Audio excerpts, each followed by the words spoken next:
Last Tuesday, we had our second ever Sydney property meetup for you guys, the community, on the podcast, on the YouTube channel, and on the Facebook group, Australian Property Mastery with PK. It was the biggest property meetup ever in Australian history. More than 1,100 people came. What I loved was that there was no selling, there was no run to the back of the room. It was all free, valuable community learning. I shared a quick around the grounds, the best places to invest in Australia state by state, and why. We had a mortgage broker explain his view of the world and how to unlock borrowing capacity when you're maxed out. We had different members share how they've made hundreds of thousands of dollars, even in the last 1 year, 18 months, despite interest rates rising. And then we did Q&A talking about whether to buy positive cash flow property and actually how counterintuitively positive cash flow is not going to mean you exit the 9 to 5, how to prepare for recessions and depressions and whether to invest now or wait, what the best investment strategy is for 2023, and so much more in that Q&A session. I want to thank you from the bottom of my heart for everyone who came, more than 1,100 of you. It was so good to meet you all. I'll be doing more of these free events, but without further ado, here it is. Thank you so much. It was so great to see you all live in the flesh, and I just want to be able to build a really loving, respectful, and financially happy community. Thank you for allowing me to say.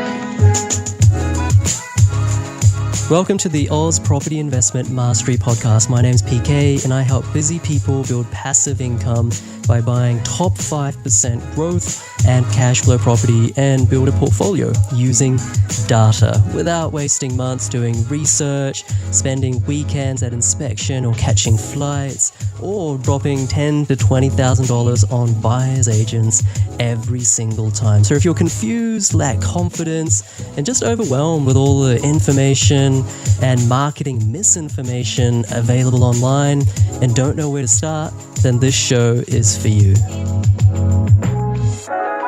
There's something that a friend of mine told me, that greatness is not just when you're like a master at something. And I know that the Facebook group and the YouTube channel is called Australian Property Mastery with PK, but greatness is not actually when you're a master at something, or not just that. And greatness is not even when you're a master at something and you teach others to master that thing and they become super successful. Even that is not actually greatness. Greatness is when you're a master at something, or actually just really good at whatever, like you're really passionate about it. You teach others to be as good, if not better than you, but at the same time, you feel that you're not great at all. Like not great at all. So those three things, and I'm not saying I'm great, I fit that definition, but I genuinely feel that we're creating this community, this kind of revolution of people who obviously want to get ahead financially, and like obviously that's why we're all here. I'm pretty sure no one's here for my dad jokes, right? Like you guys want to make money, and I can help you do that. But at the same time, we're not doing it to be better than others. We're not doing it to like show off our fancy cars or anything.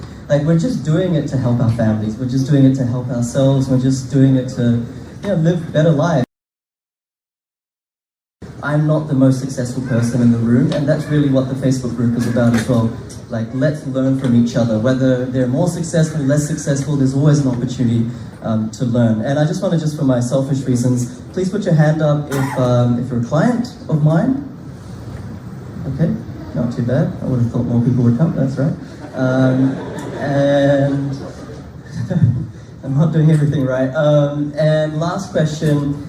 If your goal in property investing is passive income, okay, like actually to reduce your hours at your work in the future, or leave your work, or maybe your wife, she can leave her work, or husband or wife, whatever it is, vice versa. Huh? Oh, no. As in your wife can leave her job. If that's your goal in property investing, right? Because there's different goals in property. It's not going the way I anticipated. If that's your goal in property investing, please put your hand up. Passive income is your goal. All right. Okay. At least we can agree on that. My sort of marketing is working. Good job. All right. So let's sort of get into it. I do want everyone to become friends here. This is not about me, like I said before. So what we're going to do right now is a bit of an icebreaker. We're going to look to our left or look to our right, or maybe kind of tap the person in front of us and ask them to turn around, or maybe we're the person turning around. And I want you to find someone that you actually didn't come into this room with, okay? So you don't know them, all right? Or they can be whoever. And I want you to ask them the question, all right? And you have to be friendly, like it's not like a dating thing, but you have to be friendly.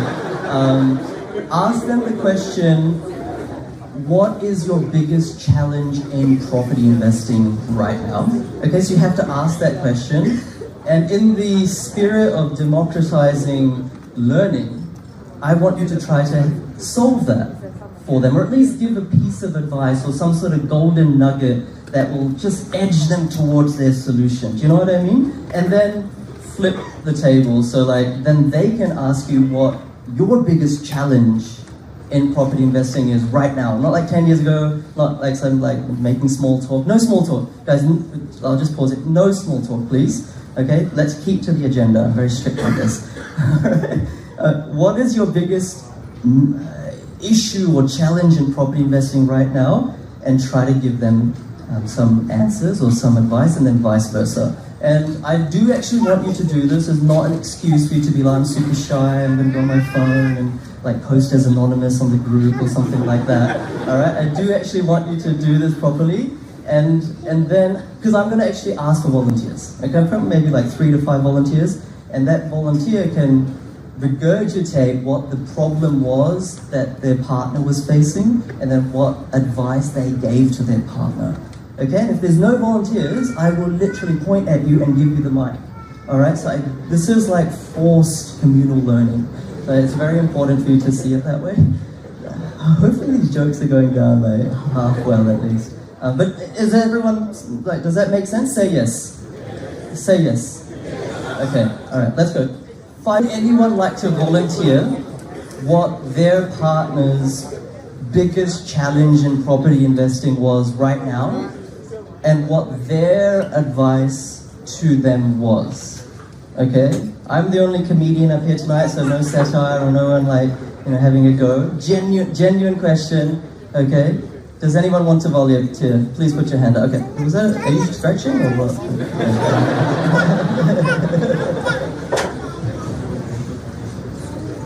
My name is Jeff, and my partner's name is Juan. So Juan currently has 2 investment properties, one in his name and one in his partner's name. The property that he bought is in Woodridge in Brisbane, which he bought for $310,000. Currently valued at about $350,000. And the challenge that he's facing in buying his next property, he's actually doing your course. He's doing PK's course, and he's just trying to decide where to buy next. What was your advice then? Like, how did you try to solve that problem? Well, I couldn't really advise him. Like, I haven't done the course, I'm not doing it, so I don't know what to say. Like, no, I'm not doing it. I will do it, but I mean, how can I advise to improve on that? I mean, he can't. I do, yes.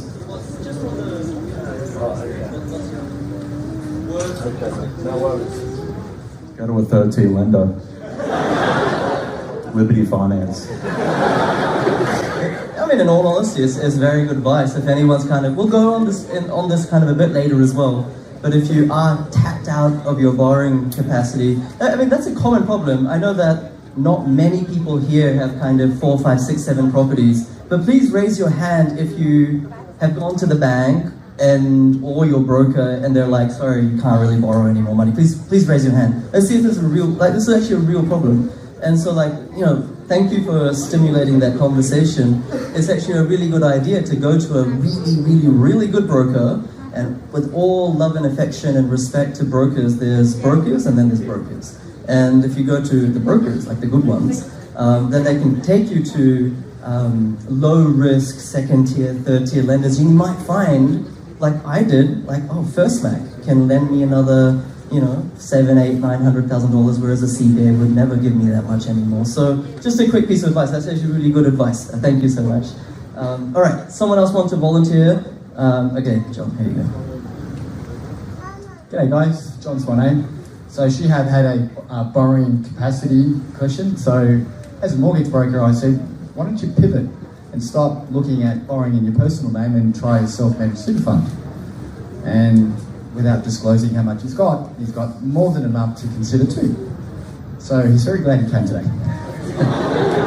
Brilliant, well done. Yeah, go for it. Round of applause, why not? Yeah. Thanks, John. Yeah, I mean, if you haven't considered an SMSF, I mean, I'm not licensed to provide any sort of advice on SMSFs, but it's a really good idea to actually think about, hey, is my super giving me a cash-on-cash return that is going to get me to my retirement? Because chances are most, like, I don't want to drop any names, but like most industry super accounts, they probably aren't getting you double-digit returns consistently or even above 5%. Actually, statistically, that's not been the case over the last 10 years, so you could consider property. All right, anyone else want to volunteer? I'll maybe take 2 or 3. Yep, I'll come to you. All right, so what was the issue your partner was facing and what was your piece of advice to them? Hello, yeah, this is Premchandra Singh, and I want to say about my friend here. His name is Josh. First of all, I want to appreciate them. They came from Melbourne for this seminar. From Melbourne for this event? Yeah. Oh.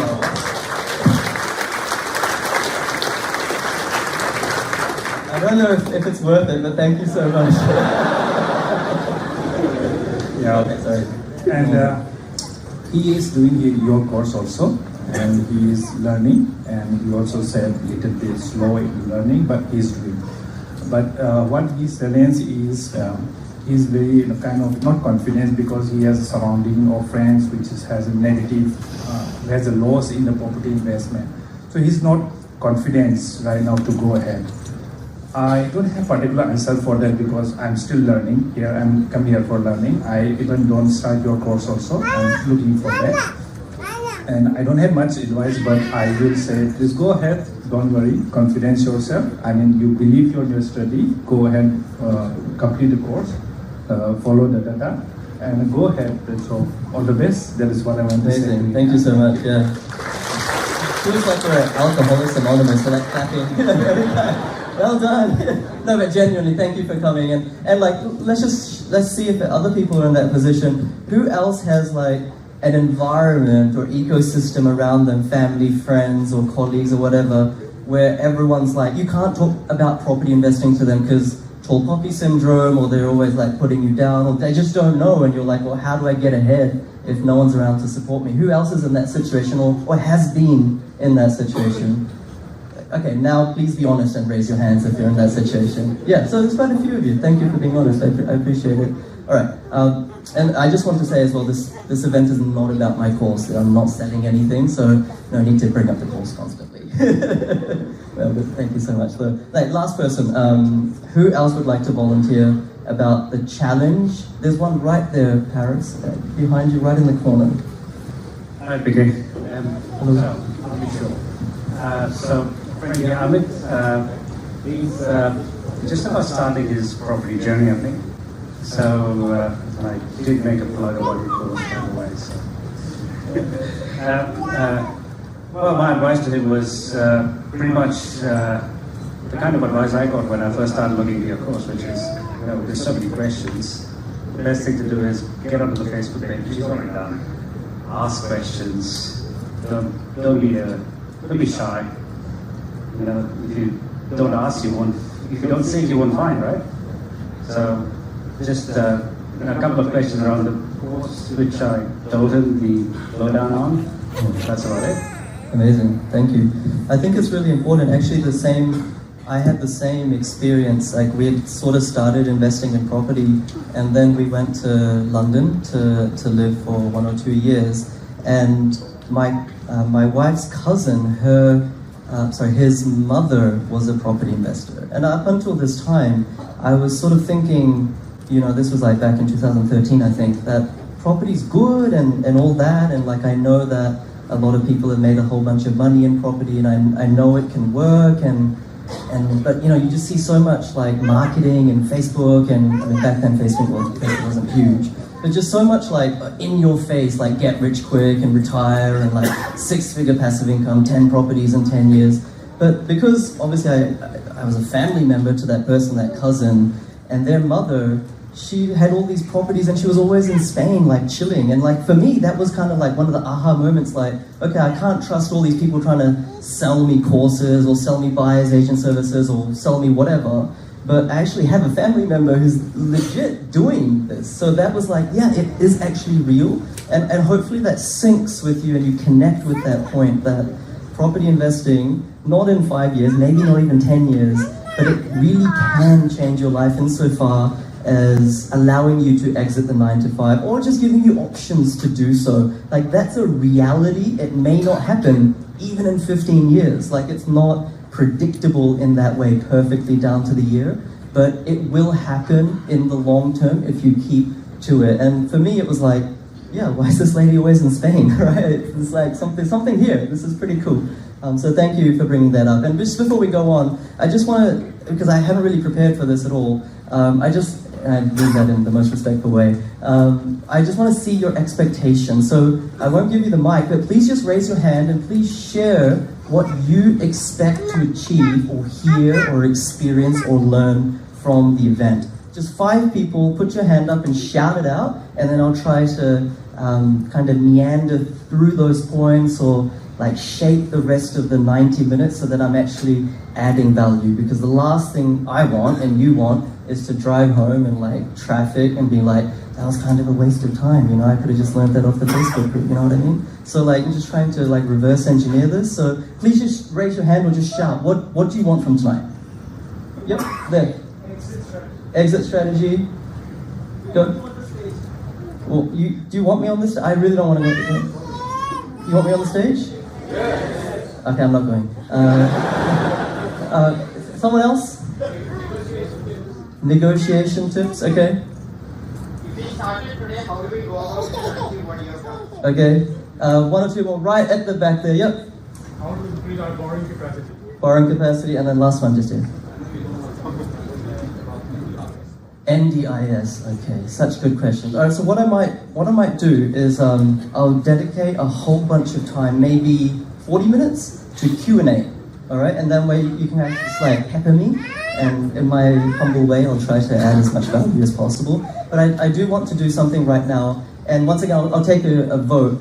I want to go around the grounds, starting with Sydney, New South Wales, going different states and territories, different cities, and just give you my interpretation of what the data is suggesting, whether to buy in those locations and why and rationale or not.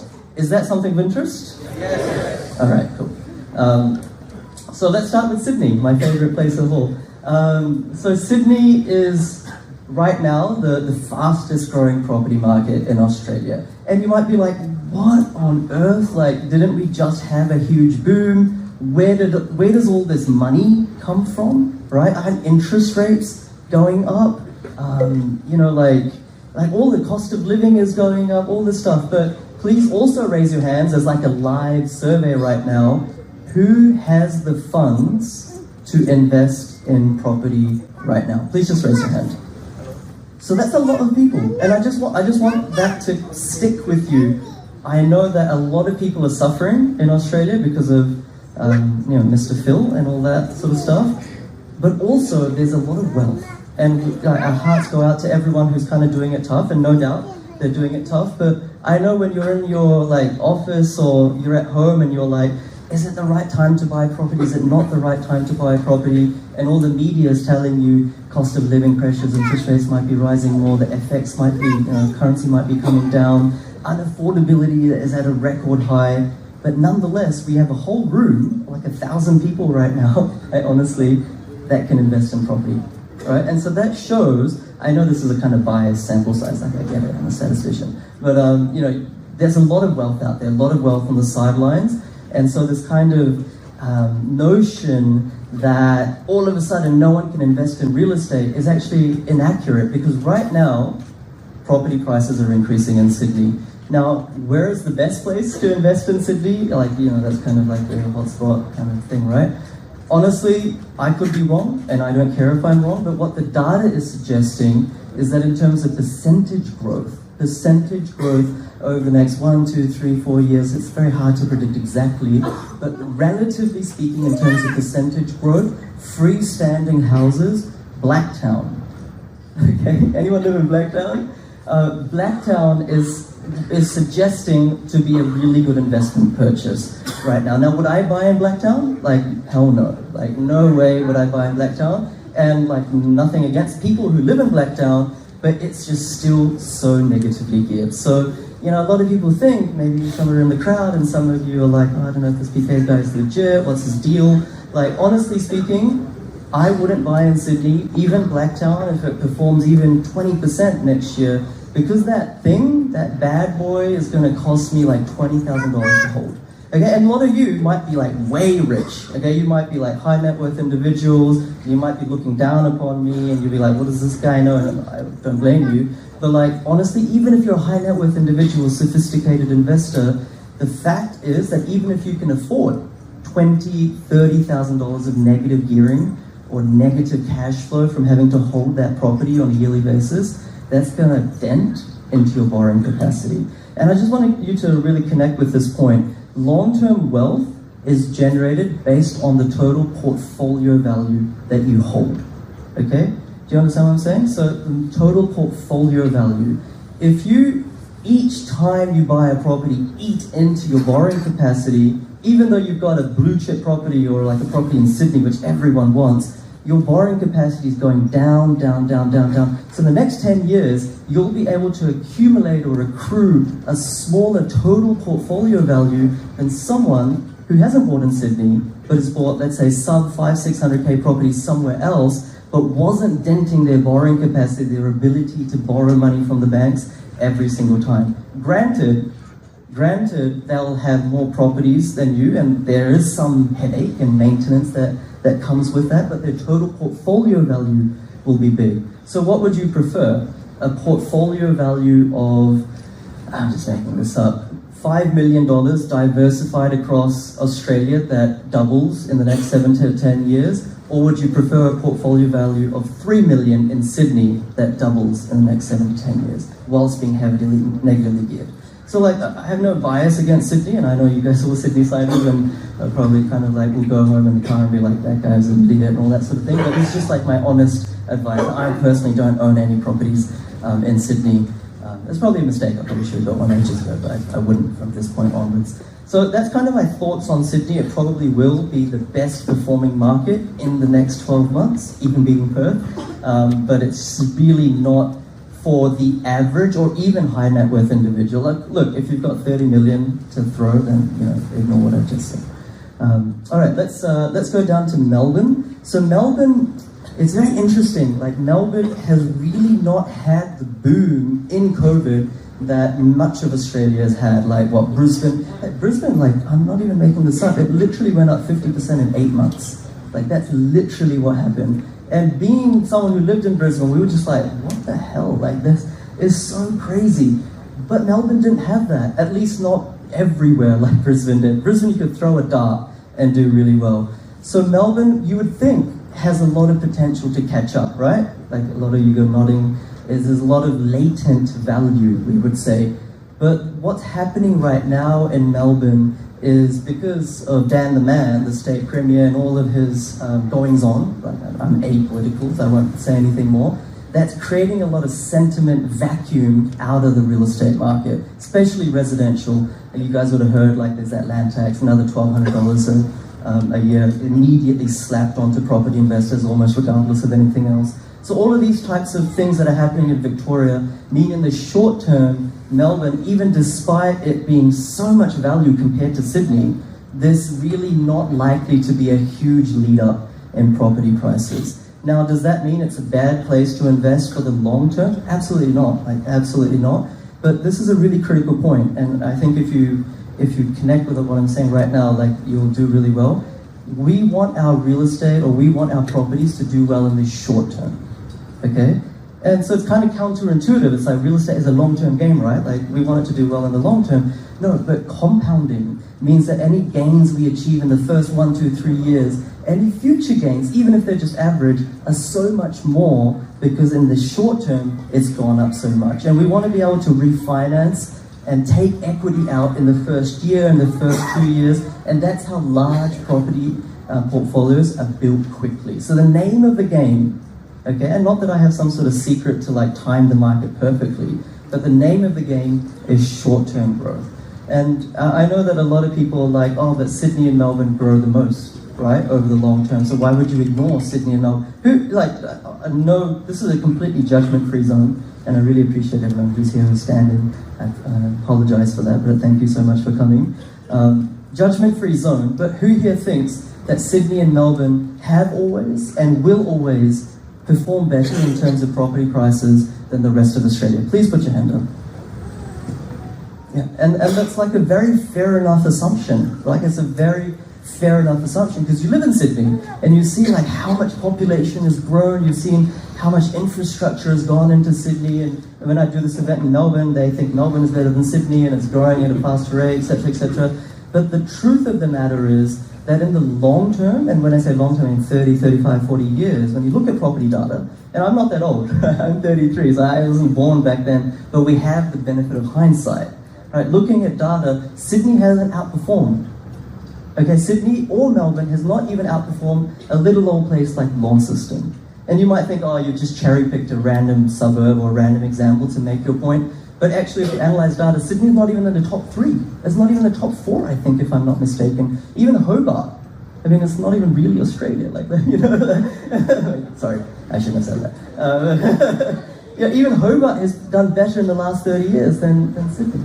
So I just want to try to not like kind of vomit my biases or limitations or agenda, but just share with you the truth so that you can avoid making mistakes. And so that's kind of my commentary on Melbourne, where of course if you buy in a place like what's that place?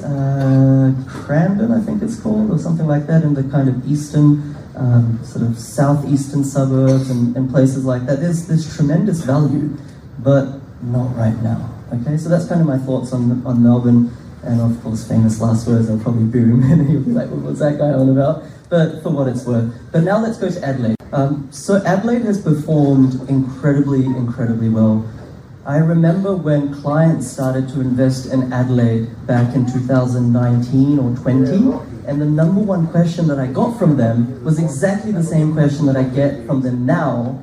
Why should I invest in Adelaide when it's done nothing over the last 10 years? And that's exactly what I get from clients now who are thinking about Perth. It's like, really? Like, Perth has done nothing, basically, in the last 10 years. Adelaide has done super, super well because actually if you look at data, and there's various sources of data where we've triangulated this, past performance is actually inversely correlated to future performance. Okay, it's kind of counterintuitive because you think, oh hey, you know, this area is affordable, there's a beach there, it's a nice lifestyle destination. If it has grown in the past, that means it's likely to grow in the future. Now, of course, there's always exceptions to anything I'm saying, but on an aggregate city by city level, if you look at 10 years past, 10 years future, those areas that underperform in the past outperform in the future. So the secret is, okay, in the last 10 years, which are the areas that have done the worst? Okay, and it's not like they're automatically going to do awesome now just because they've sucked in the past. There has to be some sort of pressure point or trigger for them to change their tune or change their trajectory. But that's really what was happening in Adelaide and is now happening in Perth as well.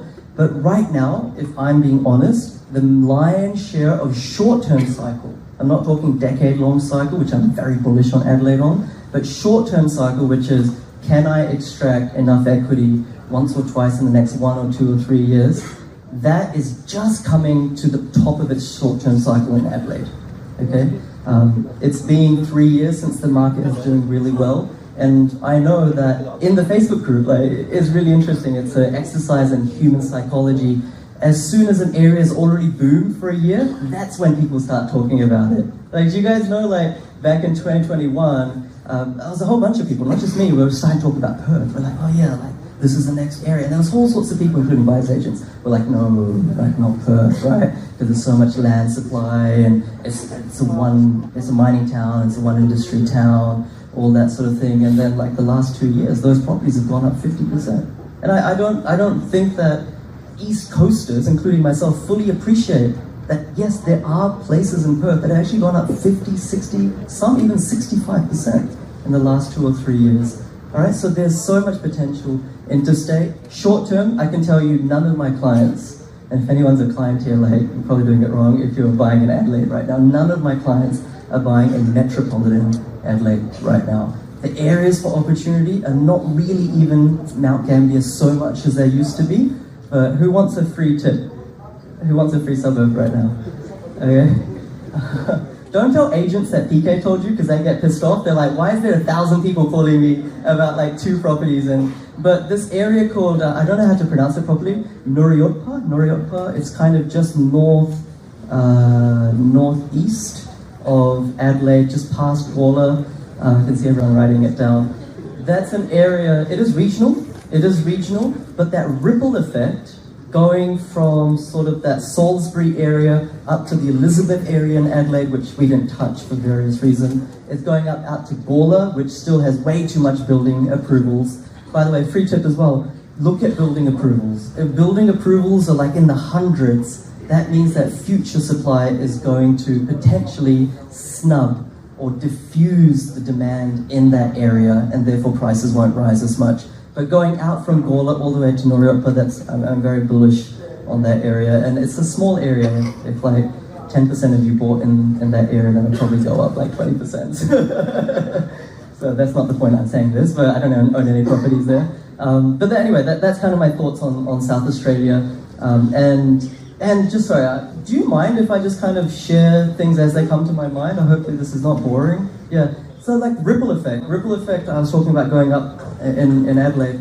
Everyone thinks about ripple effect as, hey, this suburb has gone up in value, therefore the suburb right next to it must also go up in value at some point, right? Because it's now more affordable. That's kind of like common sense. But a lot of people are disappointed with that logic, because if that neighboring suburb had lower incomes, then the affordability was always less for that neighboring or adjacent suburb. So when you look at ripple effect, just go onto ABS and you can look at incomes, and this is a long-term trend. Just see if the incomes were the same. And if the incomes are the same and one suburb has gone up, then there's a high likelihood of that adjacent suburb going up as well. Okay, so hopefully that was of value. Now let's go to Perth. Now Perth has, I think on average, the number of listings that Perth has experienced on I think it's a monthly basis over the last 5 years is like 11 or 12,000 properties for sale. Right now, there's like 5,000. So what does that tell us as property investors? It tells us that supply is basically 50% down. 50% down. Demand, on the other hand, is going up. And so, like, I know a lot of people are scared about Perth. Who thinks Perth is a very high risk opportunity because it's highly exposed to iron ore prices? Please put your hand up. Please be honest as well. Like, I can only give value if you guys are kind of vibing with me. Okay, so not so many people. Okay, that's kind of strange. Anyway, we see that all the time on the Facebook group. So what's actually happened is iron ore prices have already come down 50%. Right, so everyone's like, oh, Perth is going to bust as soon as the mining boom goes away. Well, the mining boom has already gone away. None of these companies, Rio Tinto, BHP, etc., none of them are expanding mines with major labor force anymore, right? And that's not been happening for more than a year. Yet, in the last 12 months, property prices in Perth grew faster than any other location in Australia. All right, so Perth is no longer directly correlated to iron ore or mining. It's actually a remarkably diversified economy, just like Toowoomba, just on a complete tangent in Queensland. Just because it's a small location, just because you haven't heard of it, just because you don't have colleagues there, or just because they don't have a big West Connects, that doesn't mean that it's not actually a super diversified, robust, booming economy. I always like to make this point that, you know, in Sydney, there's like billions of dollars of investment going in metro and roads and the airport, etc. And you're like, oh yeah, Of course Sydney is going to do well, right? Because there's so much money being thrown in. But on a relative basis, a place like Bundaberg has more investment going in on a relative basis per capita, or even per kind of that local ecosystem. So if you take a rock, you chuck it in the ocean, it's meaningless, or even a lake, take that same rock, chuck it in a bathtub, it actually like overflows the water. So that's kind of how to think about how investment and infrastructure affects property prices. And of course, Sydney's had actually tremendous, disproportionately more investment expenditure into infrastructure in the last sort of, you could say since 2014, 15 in the last 5 years, but going forward, it's not quite the same if you look at city councils, etc. So Perth I'm very bullish on, and in terms of northwest, southeast, etc. We know that the Rockingham area, if anyone who's bought in Rockingham, well done, you would have made 50% in the last one or 2 years, good job on that. But the next sort of areas that are really coming to fruition or coming to light are down in the Mandurah area, down in the Bunbury area, and you look at and you listen to property experts. There's this philosopher who has actually got a patented software on property prices, and he will never buy in Bunbury because Bunbury's been the worst performer in Perth, or broader Perth, okay, in the last 15 years. Prices are basically the same as 15 years ago. But isn't that where the opportunity is? Because if it's directly inversely correlated to past performance, future performance that is, then that's where we start to salivate. That's where we're like, we can buy something for 300K, where it rents out for 450, maybe even 500, depending on the property. It pays for itself basically, and it's going to go up. Okay, that's where smart property investors sort of go against the tide and follow the data. And I mean, not to give a motivational speech or anything, but generally in life, if you're doing something calculated and measured and considered, but different from the herd, those are the people who are generally the most successful. Like most CEOs are a little bit crazy, it's like Elon Musk, etc. They're a bit weird people, but that's because they've gone away from the tide. They've swum against the current of the river, so to speak. So Perth, I'm very bullish on it, as you know.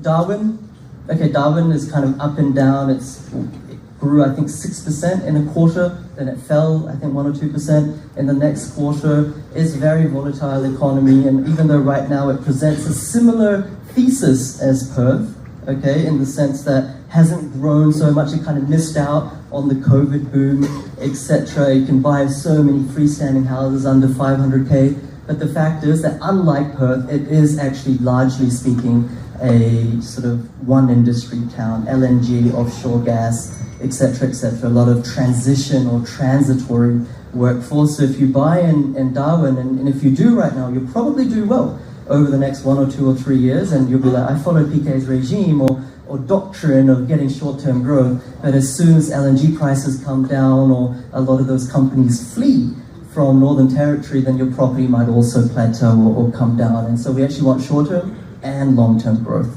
That's the sort of name of the game. All right, let's, who's got property in Queensland here? Please raise your hand. Okay, a lot of people, yeah, a lot of people.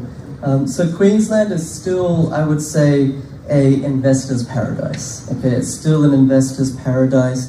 Brisbane is just starting its next growth cycle, and you'll see that in the data. Generally, when the new growth cycle starts, you can immediately tell its symptoms because the premium end of the market, 1 million, 2 million plus, those properties start rising in value. It's always the areas closest to the CBD or the ocean, or where well-off people want to live. Those are always the areas that grow first. But those are not the areas that grow the most. And that's where people kind of get it, lopsided. The areas that grow the most are often in the more affordable areas, but they grow later. Okay, so right now, I'm not saying it's going to be another boom like last time. By no stretch of the imagination is that likely to happen. But right now, Brisbane is showing signs of green shoots, and it is starting its growth cycle. But I can say once again, I don't think any clients are buying freestanding houses in Brisbane right now, but the opportunity is more regional. So like places like Wilsonton Heights, I think it's called, or Centenary Heights in Toowoomba, places in just kind of at the end of the cycle in Bundaberg, in Townsville, of course, there's a lot of opportunity. And I think it's really important if you don't know about Townsville, for example, because you're in Sydney, like why would you need to know about Townsville? To become educated and ask each other on the group or in person or wherever.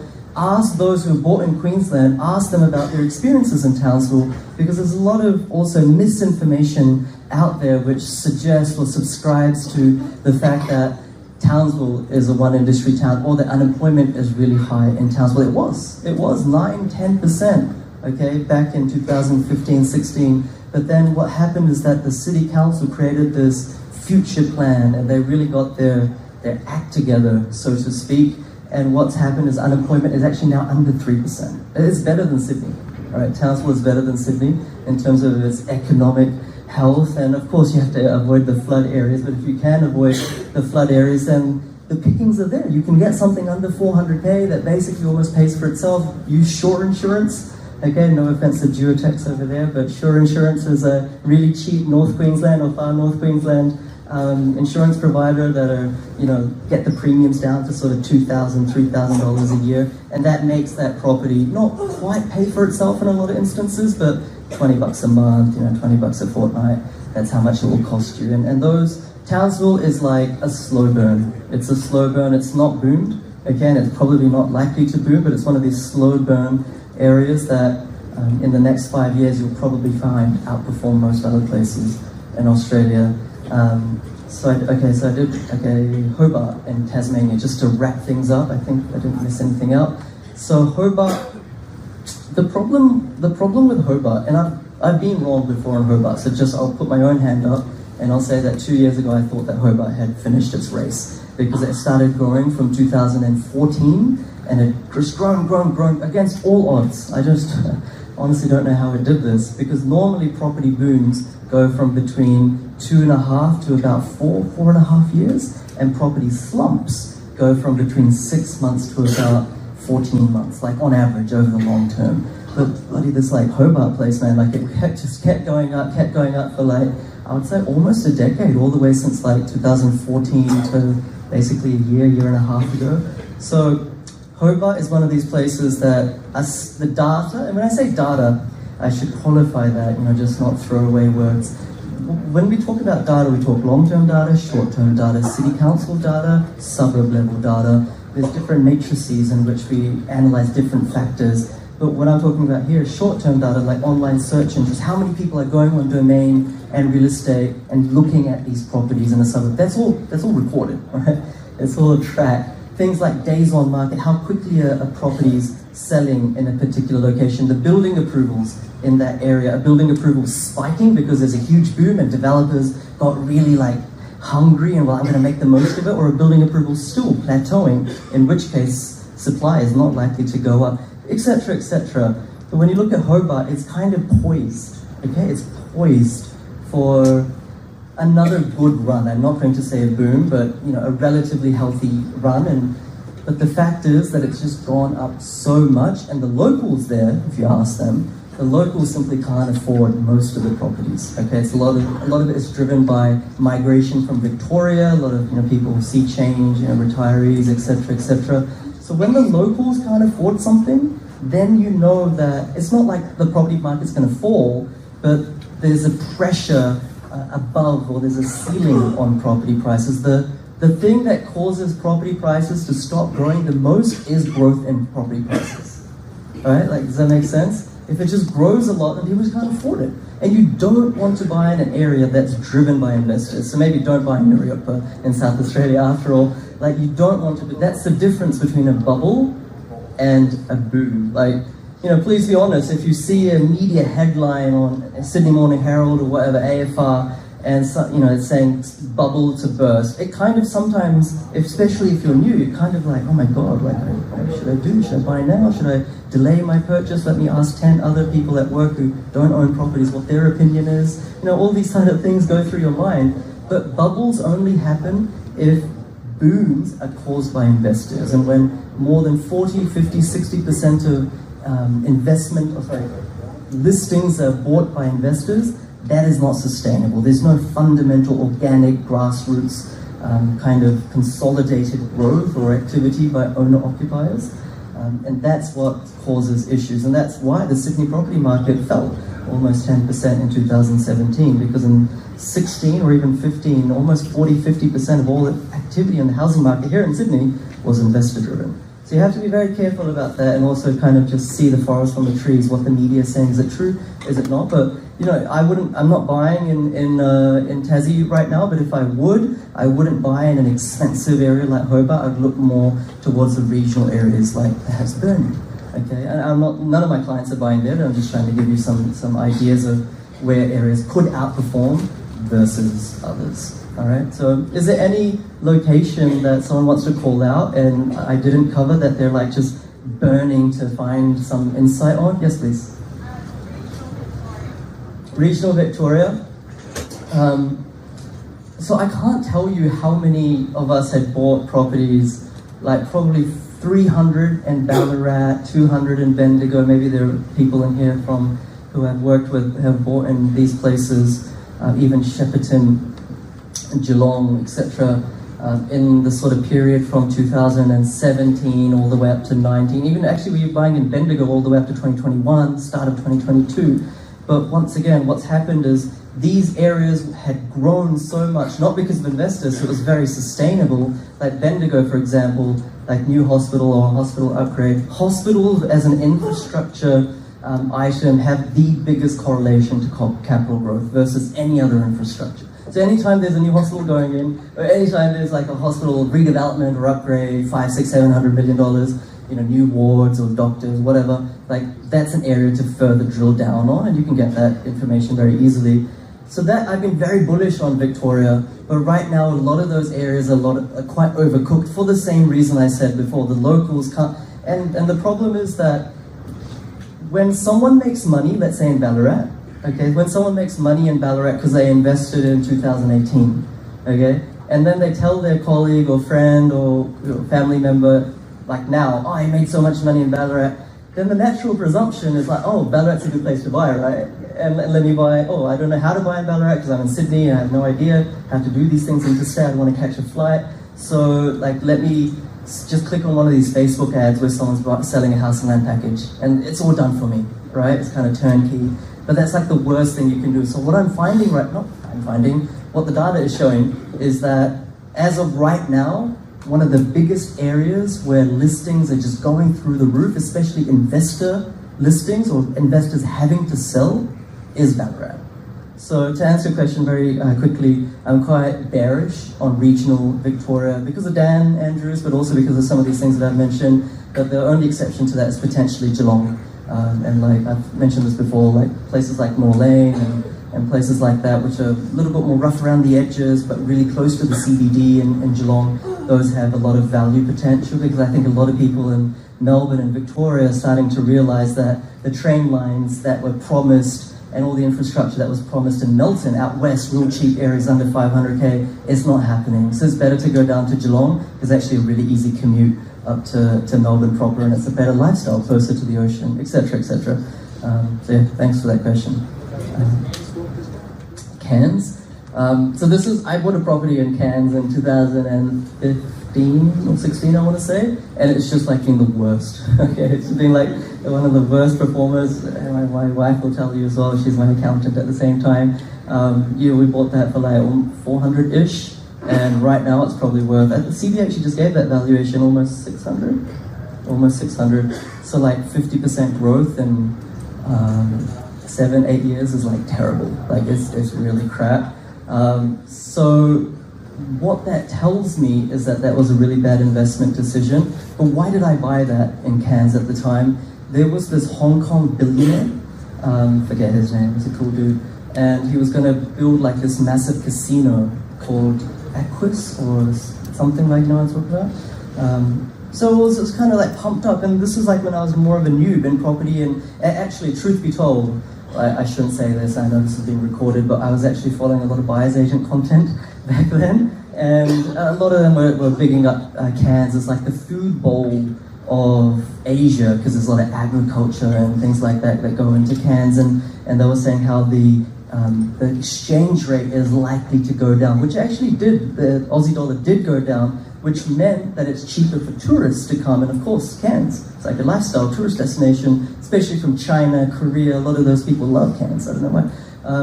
It's like a fantastic place, you know, but it's not Cairns that they're coming for, right?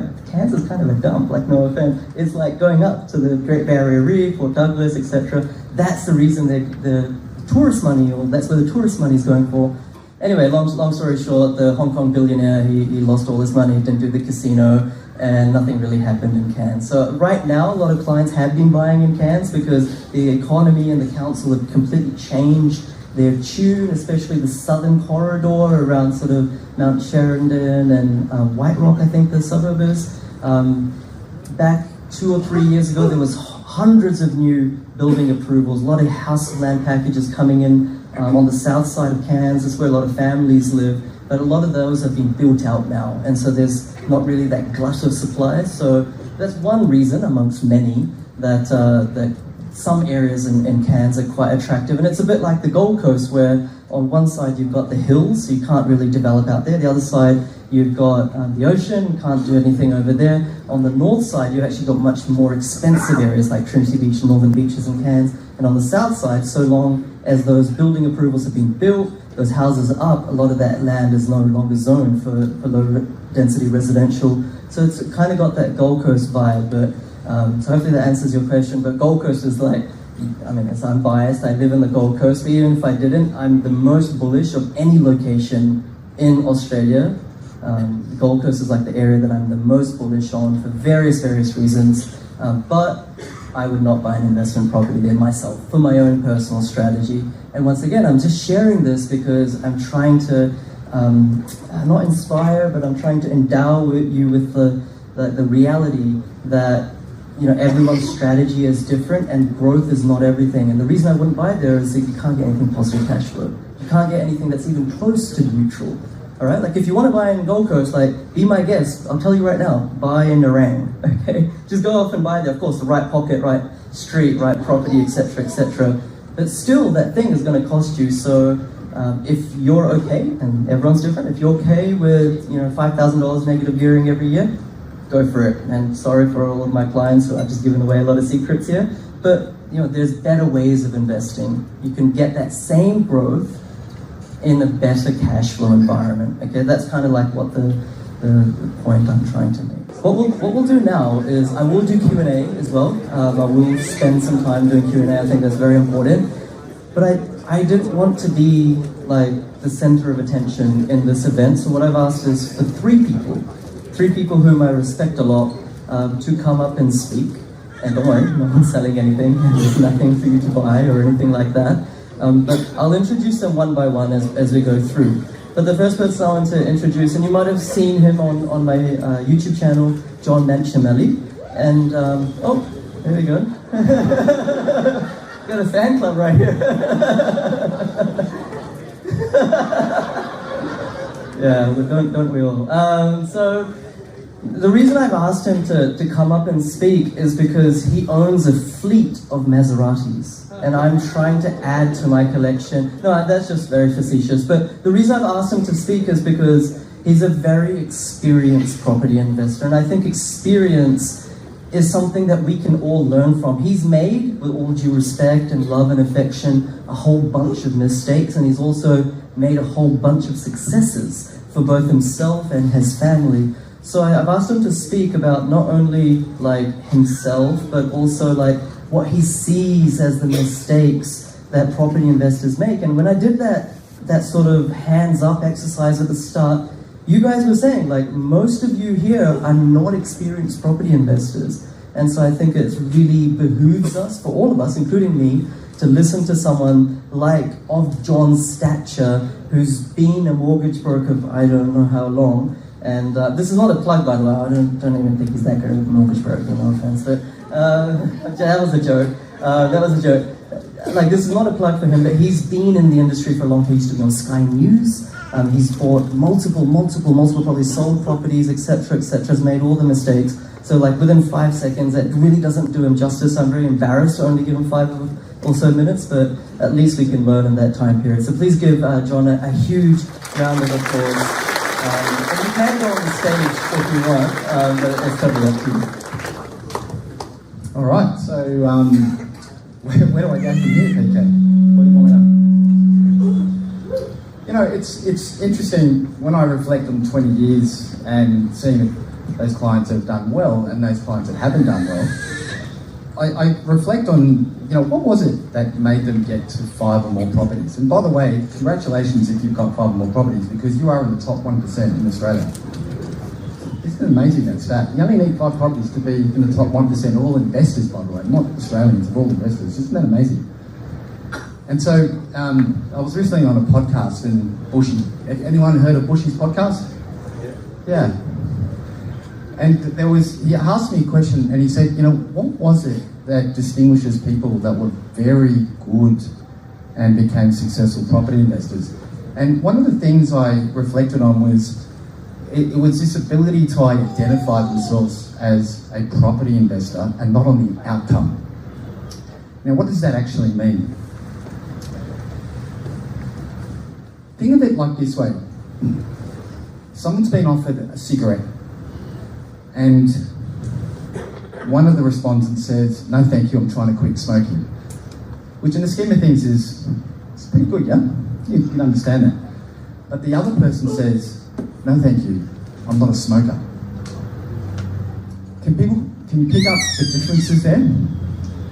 And so what I've come to realise is that when you're focused on the outcome and then you reverse engineer the process, you can lose motivation. So for example, some of you walked in here today and said, "I need to learn how to make $80,000 a year." And then you're going to reverse engineer the process. I'm going to contact my mortgage broker, I'm going to contact my accountant. But what invariably happens is that you can start making mistakes and you lose the motivation. And so if you look at 3 concentric circles, you're focusing on the outcome, and then on the second circle you've got your process, and then there's you in the middle, right? But the really successful guys like PK, they identify themselves inherently as a property investor, and then they work in outwards. And so they are fundamentally property investors. They've got the processes in place, and the outcome comes. It actually comes. And everything that they do, including the mistakes, is part of the journey. It's just a learning part of the journey. They don't lose sight of it, because most people unfortunately stop at 1 or 2. Anyway, I hope that helps. And in terms of my property journey or the things that I've learned from clients and stuff like that, I'm going to talk about my mistakes first, because I don't want to talk about any of my successes. And the biggest mistakes that I did was buying properties off the plan from people that I thought that knew what they were doing. And with all due respect to people who are selling that, I think they mean well, but the reality is the data is just not there. I personally have bought 3, and they cost me millions of dollars, because had I bought that $450,000 property off the plan in, say, a house in Blacktown 10 years ago, that would have been worth, what, 1.3 today at least? Okay, so I think buying off the plan and brand new is very dangerous. There's always exceptions to the rule, but there's nothing wrong with a house on a block of land that may not look special, that is in a landlocked location where there's no land or anything else around it. And there's obviously nuances around that, but your typical average block appeals to middle-class Australia, where there isn't a lot of renters, but it's mainly owner-occupiers. That's fantastic. Does anyone want to ask me any questions? Any questions at all? Yeah, gentleman in the back. What makes me a good mortgage broker? The people behind me. So when you interview a mortgage broker, what you want to do is really understand who is the ecosystem behind you. Okay, so and also try and find a mortgage broker that specialises in investment property. It's really important, because mortgage brokers are a bit like the GPs of the medical world. They have to know a little bit of everything, but if you find a GP that specialises in a certain area, gynecology, whatever it is, they're going to get really good at it. Okay? So as an example, last week my database, which basically thank you for contacting me, you would have seen an email from me saying that there is a lender now that has put a 1% buffer on investment property purchases. So if you weren't a mortgage broker that was in tune with that, that could have slipped through the radar. Okay, so number one, find a broker that's really passionate about investing. And then secondly, ask about the team behind them. Okay, now my team behind me, I have access to what's called para brokers, where I ask my clients, you're in a position where you need to start bringing in external manpower to help resource your file. Let me explain this. A lot of you are going to mortgage brokers and hoping that they will do the work for free. But do you realise mortgage brokers are inundated at the moment and they're choosing the sort of work that they want? And if you come to them and said, I've got servicing issues and I've got 3 or 4 and I want you to do all this work, hopefully they can do that. But if they've got a para broker where you're happy to invest to recruit that para broker, all of a sudden that para broker is going to go to all these lenders and say, you know that 1% buffer that you came out with last week? Can you tell me a little bit more about that? Okay. Loan admin officers is really important as well. A person that's going to get all your documents, package it up and send it through, and then follow it through the banking system. And one mortgage broker, that's a lot that you're asking for. So if they've got a good team, then that's really important. Okay. Any other questions? Yep. I've been told to wrap it up, but any final questions? Going once? All right, one last one. Is that right? You mentioned that you paid some tax costs to the properties. What did you do with those properties? I still have them. But I am selling them actually. I'm finally in a position where I can sell them. Yeah. Thank you so much. Thank you. That's a really, no one really wants to hear about admin stuff on an evening, but there's an incredibly important point. So I think everyone should sort of interview your mortgage broker and see if they meet the criteria of some of these things that John is talking about. And he's a really nice guy as well, so have a chat with him later if you want. The next person I want to introduce you is you're going to be like, why on earth did you do this? Because, he's a buyer's agent. So I was like, what on earth is going on? And he has not paid me to have him up here. In fact, I had a coffee or a drink with him on Sunday afternoon in Potts Point. And I thought he was a really nice guy. And it's none other than Joe Tucker, who leads the Facebook group Oz Property Investors. Yeah, go for it if you want to give it a clap. And I just want to say as well, this is not a plug for Joe, and I really will be incredibly disappointed if anyone signs up to him after this event and uses him. That will just be like a stab in my heart. Don't do that.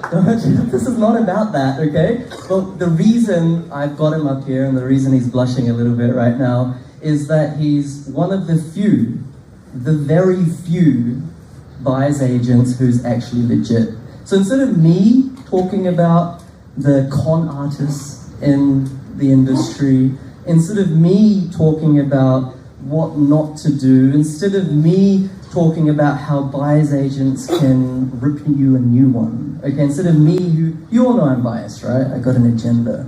I thought it would be interesting to see if an ethical, competent, top 1% buyer's agent would share his own experience with the buyer's agent and maybe other things for the purpose of simply teaching. Okay, he's not here to get any business. I'm definitely not getting any cut or anything like that. But isn't that more powerful than me talking about it? And he's genuinely a super nice guy. And I don't want to pick him up too much, but here you go, here's Joe. Oh, thank you very much.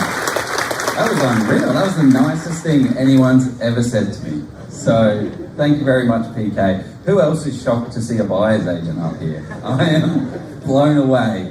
But I think the reason is because I follow something very similar to what PK teaches, and I fell for exactly what he talks about from a buyer's agent. I went for the flashy, all cash, beautiful car, Facebook ad. But I think yeah, it's easy to do, but it's not the most responsible thing to do. The biggest problem I had was I handed the keys of my financial future over to someone else, hoping that they would drive my car well. And when it's a rental, you go a bit crazy and they take off and do what they want, but it's your financial future that you have in your hands. So that is one of the biggest lessons that I take away. What I take away from community and groups like this, the true value, there is one person, if you guys all look around, you're all looking for one or two people that have extra value for you, that help you go to that next level, right? Like a lot of the community, the reason why we built Oz Property Investors was we saw PK's group and we're like, oh wow, we just do what he does. But no, it wasn't. It was because we didn't have people in our circle, right, that love property, that talk property, that see the value in property. We can all see how hard it is to make it to that next level and what happens, like these questions that are going to get thrown up. What about serviceability? How do we overcome that? So the real value of this session is out there. When everything wraps up and you'll forget everything that I've said, it's everything that PK said, but you will meet some core people that are your people that you can grow your portfolio together with, that you can do joint venture deals, that you can do value add deals too. But anyway, that's not why I'm here. I'm here to tell you how terrible buyer's agents are and how you can do all of this. Absolutely. Everybody in this room can go out there and buy an investment grade property by yourself. So I will tell you my little story.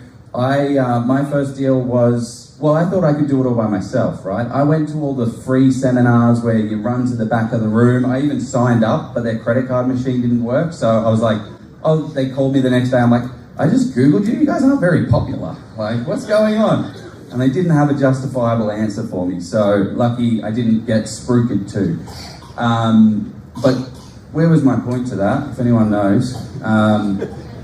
My journey, that's right. So I did all of that. I thought I could do it all by myself, but you need to create a competent team, and it first starts with an amazing broker, having the conversation to understand what is how much can I borrow and what does it look like, but also having a bit of a think about strategy as well. But you then have to ask some questions. So as PK said, he's like, on Sunday, I thought, oh, we'll grab a drink with PK, why not? Love the guy.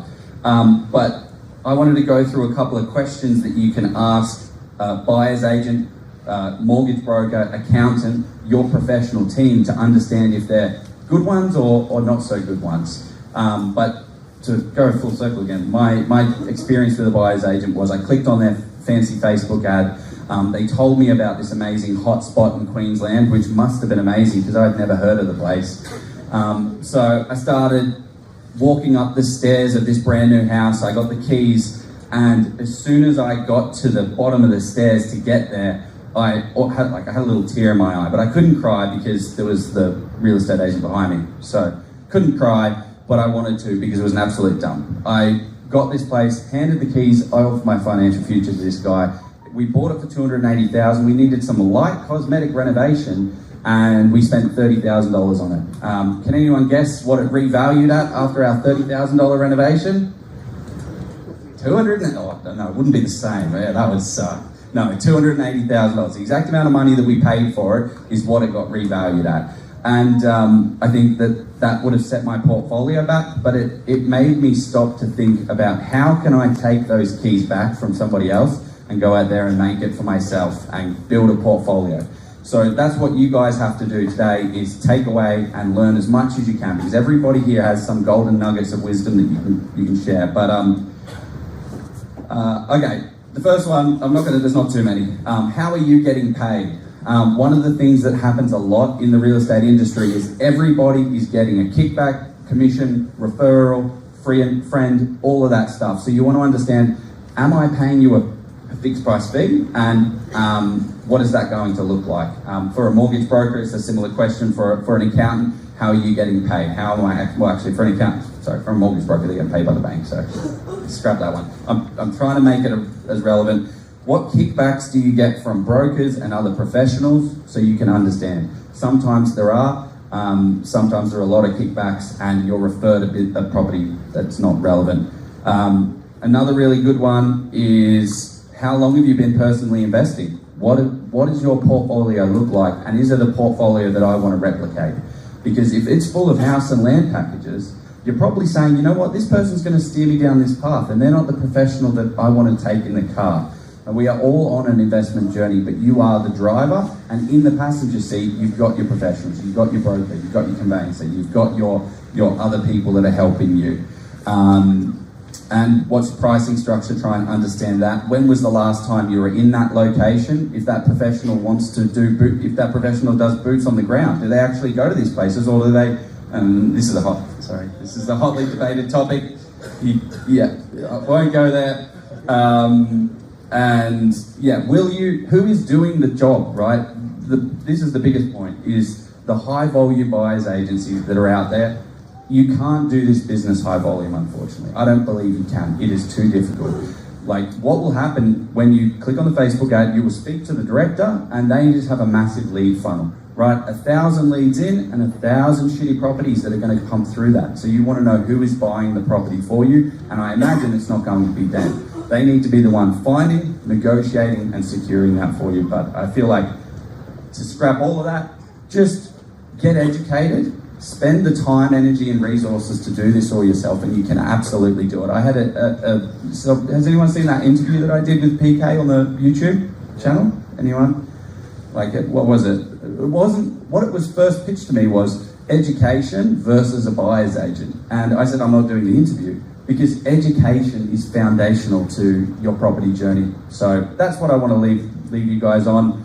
And thank you very much, PK. You built an amazing community. Everyone should take advantage of the community that you have right here, because you all have something to share and you can all learn and grow. But yeah, thank you.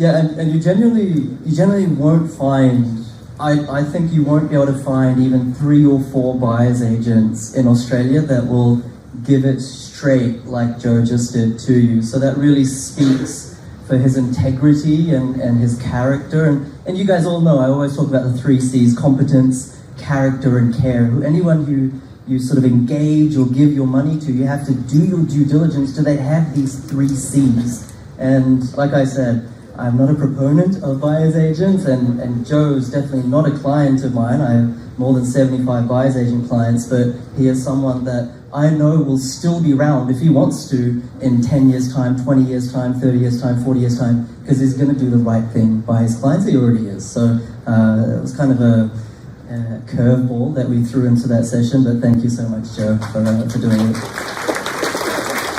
And before we do Q&A, the last person I want to get up here is someone who I admire equally as much as the preceding 2 people, and his name is Prashant Krishnamurthy. And the reason I asked him to come up here is, well, it's a little bit selfish because he's done the course and done really well. But you know, you can make the argument that everyone did well in the boom, right? Like, course, no course, you know, everyone's done well because the whole bloody thing has gone up. But the reason I've asked Prashant to come up and sort of share not his experience with the course, because tonight's not about the course, just kind of sharing his experience of investing, is because he's made 300 grand, more than $300,000 post-boom, okay? Ever since interest rates started rising, ever since Melbourne, Sydney started tanking, he's made more than 300K since, I think, November or December 2021. So this is the exact same time when the media was saying don't invest in property. The media was saying put your financial future on hold, and perhaps your family, friends, colleagues, other people were saying this is not the right time, keep it in the bank account, right?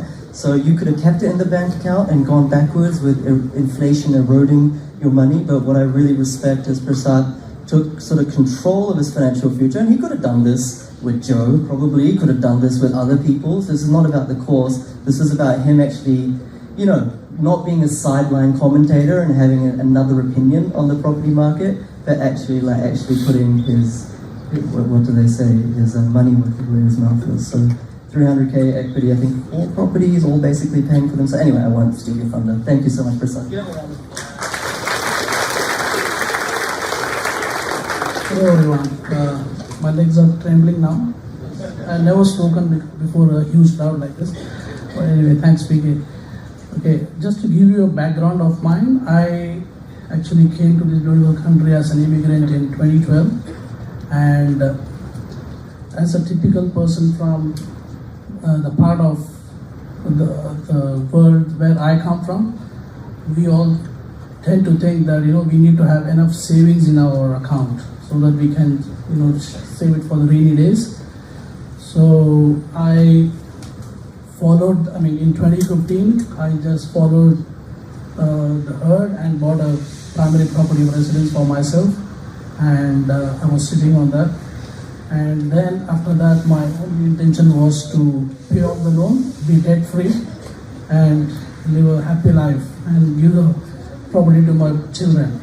So, and then all of a sudden, in 2021, mid of 2021, when we were halfway through the COVID, and I just was, browsing a lot of YouTube channels, and I happened to hit PK's channel, and then he basically changed my perspective completely, because I had been following his videos for quite some time, and then all this while I had been thinking that I need to have enough savings, pay off the loan, be debt free. And here comes a person who comes and tells me that why are you debt free? You should be having a lot of debt. And I was thinking, how does that work? But what I had failed to realize at that point of time was that it gives you a passive income, and it also grows in value over a period of time, which I had never thought of, to be honest, because I was very naive to begin with. And anyway, my wife was also pushing me to be more aggressive, and that's when I started. So the first property that I bought, actually, I don't know if I did a mistake at that point of time, I will speak now, but the very first market that I tried to enter when I did this course was Adelaide. And that was a super hot market at that time. And it took me at least 6 months to get the first property. And by the time I bought this property, I was literally frustrated with myself, because I never thought that it could take 6 months. And then I thought, okay, no, maybe I should stop here, maybe because I had done a mistake by doing this course. But but the beauty of PK's course is that every Tuesday you have these weekly calls with with his clients, where they share their experiences. And here I was really amazed to see that people were buying properties left, right, and center. And I was thinking, okay, maybe there is something wrong with my strategy, maybe something wrong with my approach. And I think I wouldn't say I was completely wrong in my approach, but maybe I could have been more aggressive, broke the chains of reticence, which I think this course actually helps you with, because it tells you how to negotiate, how to be a good negotiator. Even if you're not a good negotiator by nature, you have all the points listed which you could actually take forward and talk to all the agents. I never really thought before this that I can buy a property in, say, Perth or Adelaide or anywhere in Queensland by just sitting at my house. I never thought. And then I just followed his course, and I also I'm still lucky to be part of this community, because there is a great amount of knowledge that you get from each other's experiences. I wouldn't say that I had made a mistake. I haven't made a mistake so far. I have still made mistakes, but I'm still trying to learn. But a few of the things that I actually take away as a lesson, good things for myself, is that when you try to invest overseas, when you try to invest interstate, you need to have a good relationship with all the agents, like your property manager, your tenant. You should be really taking care of the tenants, because that's that's something which you need to have in yourself so that you can be a good investor. And other than and also one thing which I haven't done so far, but I think I will be doing it now, is I've never had a good broker, a mortgage broker so far. But yes, I think you should have all the right people, ask the right questions. You should know you should not just know which suburb to buy. You should perhaps also, you should really know which street you should buy in, what kind of, house, what kind of property you should buy in. Because otherwise, if you follow, before PK, I had been to maybe 4 or 5 buyer's agents.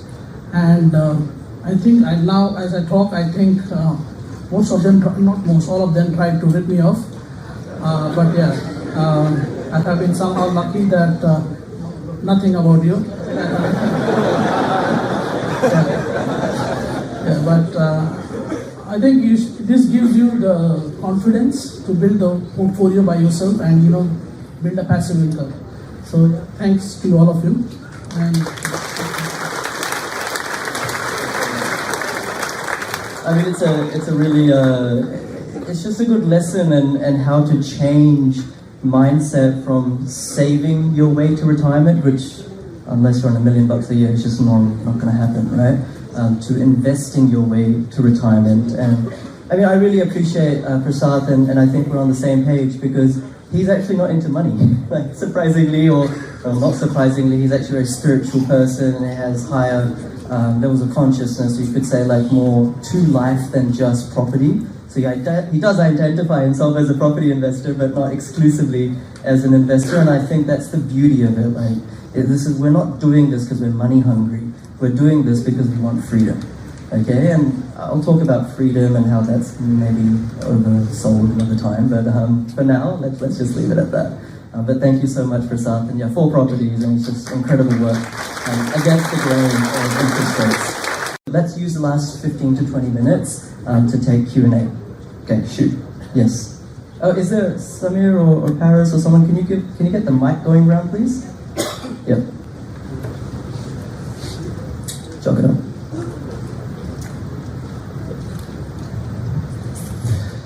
Hi everyone. If I would be able to, let's say, buy 3 properties right now between $450,000 to $550,000, based on your strategy, would I just go ahead and buy all 3 at the same time, or would I go like one, settle in, wait for the market to move in another place, go for the next one? Like, what are your thoughts around that? So as long as you, and I'll try to answer them quickly as well, as long as you have the right cash buffers, as long as you've done your due diligence, as long as you're not gambling, and you know that the short-term data suggests that demand will outstrip supply, and that the long-term data suggests that the opposite is unlikely to occur anytime soon, then there's no reason to sit on your hands. Okay, there's so many clients, not just myself, and I'm sure other people who are just DIYing it even without the course, who are buying simultaneously multiple properties, like 3 properties, 3 years. It's a vanity metric. Okay, no one really cares how many properties you have, but if each of them are going up in value, then why wait? All right, why wait? Okay, next question. Yep, just there. Hi, PK. So my question is, how do you prepare for the X factor? Like, when you're buying properties, and you can't predict like a recession or like COVID happened, and it could have gone either way, right? We have innovation stopped. People are losing jobs left, right, and center. You don't know what's going to happen. It could have gone either way if the government hadn't stepped in and done what they've done. But you don't know what's going to happen in that situation. And if you think about it, people are like, oh, I should sell property, sell my shares, because everything's going to go down. If you think logically, the employment is stopped. Employment is like favoring, and inflation is stopped. So how do you prepare for those scenarios? And because we're buying properties and putting all our baskets in, just investing there, right? Yeah. So how do we prepare for that? Sure, great question. So I'll approach it in 2 ways. One is, should I buy in those times? And the second question is, how do we prepare and not have to sell in those times? So the first one is, when you look at things like recessions, let's have a look at every single recession in the last 50 years in Australia, of which there's not that many. The maximum amount of quantum by which property prices fell was in the GFC by 8%, 7 or 8%. So you just have to ask yourself, all right, if that was a GFC, sure, something bigger than the GFC could happen. I don't know, right? I can't predict the future. But let's say double of the GFC, and let's say that happens in 10 years' time, okay? So 7 times 2, 14% drop in property values. If you invest now, and that happens in 10 years' time, is it really affecting you, right? Or you might say, well, that's all good and well because you've made money up until then, but what about investing in those times? Well, investing in the GFC, even if you timed it wrong, even if you lost 6%, 7%, you timed it like just incredibly badly. You fast forward 2008 to 2023, it's at 15 years, you're up 3 times, 4 times, whatever it is, right? I don't know the number. So the most important answer to that question is, can you afford to hold that property through the thick and thin? And it's not my quote, I'm not going to claim it, but there's a quote that says that capital growth is the engine. Okay, that is what gets us to the moon. That is what gets us out of our 9 to 5, and I'll explain in a second how. But cash flow is the oil. All right, cash flow is the oil. We need that oil running through the engine, even if the property's going up, but it's going to cost us so much because we've lost our jobs because of a GFC or whatever, and we need to sell. No one wants that. We want to be able to always hold these properties, never have to sell them. So both are important, and that's how I think about it. A black swan event of dire proportions like the Depression, okay, what if that happens? Then we're all screwed, right? Well, then we're screwed anyway, right? It's like, there's no two ways about it. Are you just going to keep your money in the bank in case a depression happens? I mean, maybe, and maybe that's right for you. We all have different risk appetites, but no risk, no gain as well. And I think, not that it's you, but I think in some communities, including the community I've come from, like more of an Indian type background, for some reason that is the concept. Like, I don't want to take any risk, and I don't want any gain. Or these days it's like no risk, all gain, and none of that actually works. Right? And that Prashant implied that very nicely as well. Thank you for that question. Next one. Yep. I'll start with a confession first. I've posted anonymously on your group in the past. My question is more around, I think, I'll tell you reasons later maybe. But yeah, my question is, for someone who's struggling to save for a deposit and wants to start rent investing with a very, like, trying to save on one hand and paying rent, how should they get into the rent investing? What are the top 3 things or tips that you would give for someone who's trying to do that? So rent investing, thank you for the question. The question is like, what are the top 3 tips for someone trying to save money and rent invest? So rent investing is this concept of just renting where you live, and you have that flexibility, and rent is often cheaper than a mortgage for the areas that are lifestyle driven you actually want to live. Like, I don't know how many people here live in, like, let's say Manly or whatever, but it's really hard to afford a property there, but rents maybe you can afford, right? So renting is cheaper, and you use your savings from your PAYG or your job, use that capital to invest in property. And so like this, I don't think there's any 3 points that I can say, like, I don't want to make stuff up, I don't want to like just sell something. Really, like, you can ask, once again, I always refer to my wife, somehow she's more honest than I am. Like, I always ask my wife, when I was a graduate and I was rent investing, I was renting, I didn't own my own place of residence, I didn't even used to go and eat ice cream, right? Like, not that that is what anyone should do, but on the way home from work, and I was earning good coin right out of uni because I worked really hard for it, but I would see the 7-Eleven and I'd be like, have a tough day, it'd be really hot. I was like, should I have that Magnum or should I not? It's like good dog, bad dog, as the American Indians say. And the good dog always won. I was like, no, I'm going to save that money and I'm going to put it to my deposit. Had I gone on the Euro trip, not that that's a bad thing, had I splurged on ice cream, had I splurged on designer, like honestly, I got this shirt just for this event, I hope you appreciate it. Like, it's a bloody expensive t-shirt, I've never owned anything this expensive. But like, had I splurged on things like this back then, I wouldn't be here sharing what I am with you. So I think there's something to be said about sacrifice. I probably overdid it, okay? I probably overdid it, not that you have to. A property investor can also enjoy the finer things in life, but within reason, because they're working towards delayed gratification. Okay, that is the name of the game. I don't want to say that you can, have the time of your life and also get financial independence. Okay, very few people can achieve that. Okay. Basically, while choosing a property, do you think whether right now if it's a negative gearing or positive gearing, does it matter? Because I don't see if the property is negatively, like I have my friend, one of my friends, few friends actually, they have like 4 properties in Sydney right now. And he said 4 properties, then you are okay. But I don't think it's okay because he is almost paying almost 30 to 35,000 extra every year. So he should somehow sell one property. I told him, but it's always no, we have to keep it. So how much negative gearing should we? It depends on everyone's, but still I don't think if it's a good thing if it's too much of a negative gearing. What do you think about it? I agree, thank you.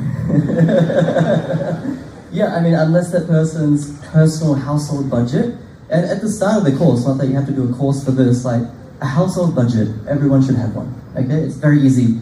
Get Excel or Google Sheets, it's free. Income, expenses, okay? And if you can afford $30,000 negative gearing, then maybe you should consider it, but what is the opportunity cost for that, right? What if you could buy the same quantum of properties, right, that actually pay you money?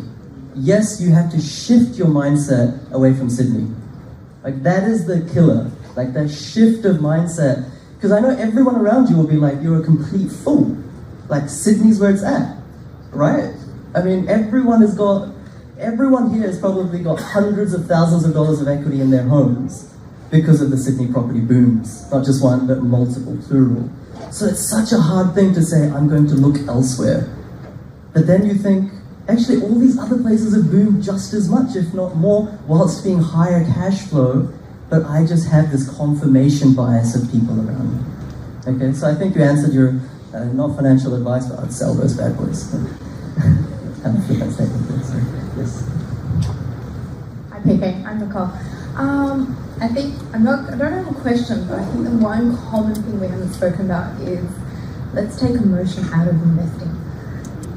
So what I mean is we got to run the numbers, and if the numbers stack up, that's a good deal.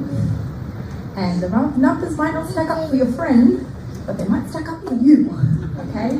So don't think of your friend or your neighbor or your brother or sister. Think of what your, how is it going to affect you and your husband, wife, family. And then also take the emotion out of it. Like, oh, I wouldn't want to live there. Why would I invest there? Who cares? You're not living there, you're just investing there. Yeah, that was a great one. Fantastic. And I often talk about in my YouTube videos, like, you can't actually tell if something is a decent investment just by looking at it, okay? Even if driving by it. So if any of you, with all love and affection, think, oh, this is a good property because you like the way it looks, then that's completely the wrong way to look about it, or look at it, to be honest. You have to, it's almost like coding, not that I'm an IT person, I'm farthest from that sphere of life, but like a coder, like a software developer, I hope I do this justice, like, you're not looking at the software interface, you're looking at the code behind it, like those lines and stuff, like the Matrix, I guess, I don't know.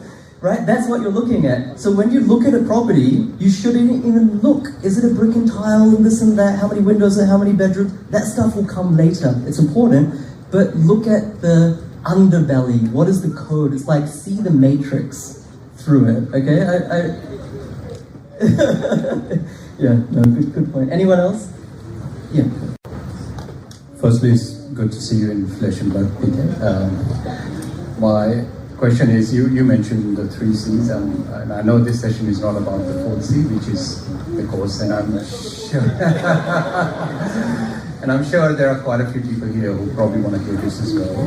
We are kind of contemplating whether to do the course or not. Hearing what Prashant mentioned, that the metrics actually drills down towards what street to buy in. I just want to ask you, what sort of metrics do you guys actually look at, or does the course help you? As well as, like obviously, you look at the infrastructure that's coming into the area. So if you can elaborate on that. I'll try to, the question is, what does the course look at? What do I look at in terms of identifying the right property within a suburb? And I'll answer this in a way that's kind of mutually exclusive from the course, because you can do this even without doing the course. So a lot of it is just uncommon sense. Okay, like Nicole was saying, be emotionless. Okay, uncommon sense is surprisingly uncommon, right? It's just common sense. So when you've identified a suburb, that's your first layer of analysis. Suburb selection makes you 70 to 80% of capital growth. Okay, so if you're like, oh, I know the suburb that I live in, and I can spot this fantastic deal because I know every single value of every single property in the street, and that one is cheap, and I can make $30,000 on that one on the way in. I'm going to buy that property. You're already doing it wrong, because what about the suburb? I rather buy at market value in a suburb that will grow tremendously than under market value in a suburb that will plateau. So your question is not about suburb, but I just wanted to preface that. So how to find the best street, the best pocket, or the best type of property? There's various data points, but a lot of it's just like flood zones, okay? And I know, like, hopefully I'm connecting with you on this. I know that whenever you hear someone's like, oh, flood zones, part of your mind is like, oh my God, like, I'm gonna do some research, like, I'm gonna call the council, or I need to Google this stuff and like figure out those like weird maps with like red and blue, and I was like, oh, let's just get Joe to do it. Don't do that, okay? Don't get Joe to do that. It's actually really easy, okay? Flood zones, bushfire zones. Talk to a property manager. Go on ratemyagent.com.au, all right, and just call. This is the other thing. Like, please be friends with the telephone. Be friends with your mobile phone. Don't be shy. Don't be shy. Don't be shy. You know, in the Wolf of Wall Street, or like something like the original Wall Street movie, not Wall Street, the Will Smith one, Pursuit of Happiness. He figured out, I was telling Joe this the other day, he was figuring out that he can make 10%, 20% extra calls by, instead of, as a stockbroker, instead of hanging up the phone, by just keeping it on his ear, by just like hitting the hang up button, you know, like old school phones. So it's not the perfect analogy, but that's what property investing is. Once you identify the suburb, to find the right property, you have to connect with local property managers. Selling agents to some extent, but local property managers, don't be shy. Don't be shy. Don't pay a buyer's agent $15,000 to make phone calls for you. Okay, you can do those phone calls yourself, and they will tell you, hey, PK, look, this area has a lot of housing commission, okay? Stay clear, 5 blocks away or something like that from housing commission. This area is a huge strip, it's a nice strip, but it's only investor properties here. No one actually wants to live here. They kind of don't maintain those properties properly, all this kind of, that local intel that you're like, oh my God, hey, I know nothing about Adelaide, I know nothing about Perth, how am I going to find that stuff out? Just be that Will Smith character, right? Just pick up the phone, talk to the property manager. And more so than that, a lot of this you can get online. Like, you can get a lot of this stuff online.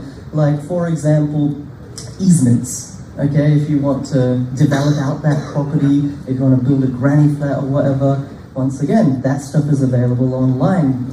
Dial-a-dig, I think it's called, or once again, call the council. There's 30 to 35 different flight paths. Okay, flight paths is another one. Make sure you're not going to be buying in an area that a new flight path is coming into. Doesn't always make the biggest difference, but it can. Okay, there's proven that it can make a difference as well. So once again, Air Services website. Okay, Air Services, like the flight control people nationally that do that. There's so many things to look for, but everything can be done literally while you're at work. Like, no offense to any bosses, but you can do it while you're at work. Okay, next question. Oh, sorry, Hi, PK. I've done your course. I'm looking for it. Most of the topics what I'm seeing on the Facebook post, right? I'm maxed out on borrowing capacity. How can I improve my borrowing capacity as well? So, and there are a lot of feedbacks about it.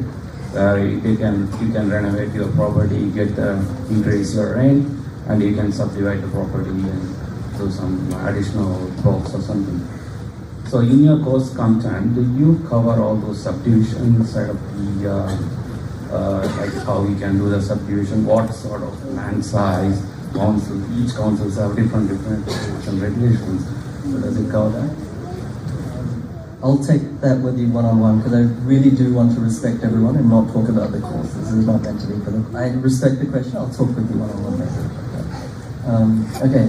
So, can we get a microphone at the back here? There's a few questions over there. It's about 8:04. Can I go for another 10 minutes? Please raise your hand if you're okay with another 10 minutes. Okay, that's it. Hi. Thanks, PK, first of all, and thanks all. So my question is, we always talk about buying a positive gain property, and I also did the same. But then the interest rate was 2%, 3%. Now it's 6%. And in 90s, I was checking the interest rate was 17+% on loans. How to tackle that? Brilliant question. This is such a good question. I'm so glad you brought this up. In the 90s, yields were also like more than 10% in a lot of properties. But that aside, you will not exit your 9 to 5 based on positive cash flow properties. That sounds like a stupid comment, right? But you will not be able to build a, let's say, $100,000 passive income net based on buying positive cash flow properties. No one has ever really done that, buying just standard buy and hold in positive cash flow properties. If they have, let me know, because I would like to copy that strategy, but it really doesn't work. And the reason is, like you were saying, interest rates go up, interest rates go down, you might have one-off expenses that in a year, you've got to spend $5,000 on a hot water cylinder plus, bathroom renovation, or whatever it is, right? The way that you exit your 9 to 5 and transform your active income to passive income is capital growth. Now, I'm not saying to live off equity, like that's a fool's paradise right there. What I'm suggesting, and this is not my strategy, anyone, like probably thousands of people have done it, is you buy, let's say, let's go with 6 properties, okay? You buy 6 properties over the course of, your next 4 or 5 years or however many. And by the way, I just want to say, I know I post a lot of deals about, this person has bought 5 properties in a year or this many properties in a short period of time, just like Prashant has. I never did that myself, so most of these people are doing better than myself. It took me 4 or 5 years just to get to 3 properties, okay? So that should give you some solace as well. But the point that I'm trying to get at is that if you buy those 6 properties, you let capital growth do its thing for the next 5, 10, 15 years, however long. After that portfolio matures, then you can sell down 1, 2, 3 properties, okay? And then use the profit, of course, after tax, and the tax can be managed through appropriate entities and tax structures. Use that profit from capital gains to pay off the properties that you don't sell. Okay, so now you're left with 3, 4, however many properties, and those are your golden geese that you don't have any debt on, you don't have any encumbrance on. So then a GFC happens or your interest rates go up, who cares? I don't have any debt. Okay, you don't want to retire with debt. You want to retire your debt before you retire. Okay, that's the name of the game. And so it's very important to understand property as a long-term game. It's all about capital growth, so you can retire the debt through capital growth, not through necessarily principal and interest. Okay, everyone's strategy is different. I have nothing against principal interest. I'm paying principal and interest right now, but it's more effective, or you could say faster, to pay off properties through the capital growth itself. But like I said before, throughout that journey, you need cash flow. That positive cash flow, or neutral cash flow, or slightly negative cash flow, it should be suitable so you never have to sell any property, never have to sell it throughout that journey of 5, 10, 15 years, however long it takes. So that is how property investing is done. Don't just go for the, 7% yield, right? It must be a good property. What if it's a crap location? Like, don't make a long-term decision on a short-term motion. All right, let's go over here. Hey PK, thanks for hosting tonight. So my question is on scaling and serviceability. So naturally, as you scale your portfolio, your DTI is getting higher and higher, and the implication is you can't buy more.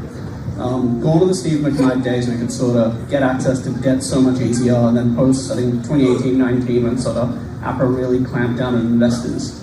My question to you is that, as you scaled your portfolio, like, what all levers did you pull to keep getting funding? So maybe you use like lender financing and unconventional strategies, or just wait for your income to grow, or I guess like really like what are the different avenues you could pursue?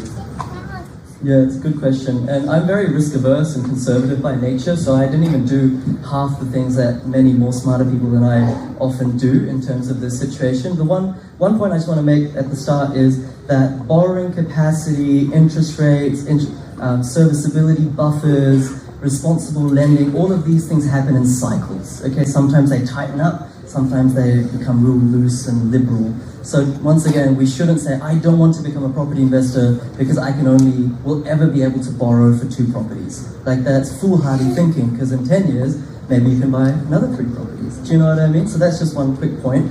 But like we mentioned before, some ways to get around it is go to second or third tier lenders. Of course, second, third tier lenders mean that you're paying high interest rates, but maybe that's a cost of business. Maybe you go with the First Mag or Pepper money for 1 year, get that loan, okay? Well, that property grows in value, and then once your own income increases because you've got a raise at your job or whatever the case is, you refinance to a Big 4 again, get the interest rate back down. In that time, you've made 100 grand in capital growth. Okay, so that opportunity cost. And the one thing I want to talk about, and I'm by no means licensed to actually mention this or go into any level of detail, is that right from the get-go, if you know that property investing is your vehicle of choice for wealth creation long term, you may decide to buy each and every property in an individual and separate trust. And that way, and once again, you should speak to your accountants about this, the debt and income profile that's associated with each trust is siloed or separated to that trust alone. And the theory goes, and there's so many downsides to the strategy, and I've done a YouTube video on it, so don't take these words as flippant and act on them. But the theory goes that therefore you can buy 5, 6, 7, 8, 9, 10, 11, 12, 13 properties as long as each property is paying for itself in a separate trust, and the bank won't look at the preceding trust or your own income or debt situation in order to borrow for your next property. I haven't done this myself, okay, I'm not speaking from experience. Like I said, I'm not actually a very smart person or a smart investor. I just apply myself, and I think, isn't that really funny when there's this book I read, The Magic of Thinking Big. Who's it by? I can't remember, it's like one of these classics. Yeah, I think one of those guys. And, it's written in the 20s or 30s or something like that, and he said that feeling that you get when you see an old schoolmate, who you knew wasn't smart, okay, who you knew was getting D's or C's or E's or F's at school, but he's the one that's driving the Ferrari, he's the one that has got that house, he's the one that's got that life, and you're thinking, what? I'm the one who went to grad school, undergrad, postgrad, I'm the one who was smart, I'm the one who's working a 9 to 9, I'm the one who's slaving for a 3% pay rise every year. Why has that guy got it? Okay? Don't be the person who has to think that. Because the only difference between that guy and you, or that gal and you, is that they actually applied themselves smartly. Didn't become another statistic of the hamster wheel that is a 9 to 5. Okay? Don't become a statistic. Use the hamster wheel for your serviceability, okay? But not as an end in of itself, if that means. I don't mean to disrespect anyone who's a 9 to 5. I did that thing myself as well. Okay, I've been there and done that. Okay, so it is getting a little bit late, so we will wrap it up there. But like I said before, this is not the end. Okay, if you can stay, it would mean a world to me if you stayed and made connections, made friends. Even if it's just one person, maybe give yourself homework. Okay, I know it's so tempting. I'm just going to leave. Okay, not talk to anyone, just like that. And I might tell someone about it tomorrow or post in the group how it was a waste of time. But just make one friend. Okay, one friend is all you need. That one friend could change your life. Honestly speaking. Okay, that is abundance mindset. And personally speaking, I just want to say how grateful I am for each and every one of you, whether you know it or not, because you have changed my life. Okay, you honestly have. This has almost become like a passion or a purpose for my existence. It's kind of very weird to say this, but it really has, and it means a lot to me. Client or not, when people DM me or email me saying I bought this property and I made this much, and I'm like, hang on, saying, yeah, you don't do the course. And that's fine. Like, for me, it's no longer about the course. Beyond that now, it's just about making an impact. So I really appreciate you making time. I'll be in the corner over there, and we can do like meet and greets. But thank you to our guest speakers as well. And thank you to